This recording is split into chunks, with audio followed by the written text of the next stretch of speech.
არჩევნებამდე ნინო გურიელი მსოფლიო საჭადრაკო ოლიმპიადაში მიიღებს მონაწილეობას. საქართველოს ნაკრები, რომლის კაპიტანიც ნინო გურიელია, ოლიმპიადაში მონაწილეობას 27 აგვისტოდან დაიწყებს. დღეს ქრისტიან-დემოკრატიული პარტიის ლიდერებმა თანაპარტიულ მოჭადრაკეს წარმატება უსურვეს.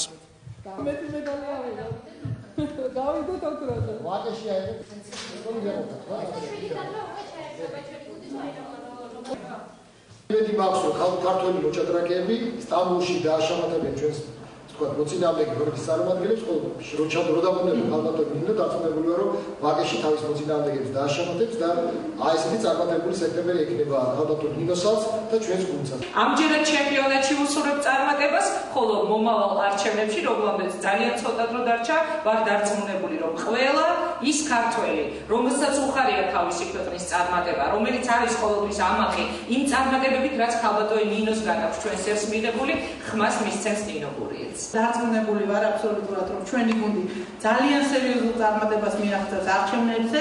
რაც შეეხება მსოფლიო საჭადრაკო ოლიმპიადას, სადაც მე კაპიტანი ვარ, ვეცდები, რომ მედლების გარეშე არ დაბრუნდეს ჩვენი გუნდი, გააჩნია რასინჯის მედალით დავბრუნდეთ.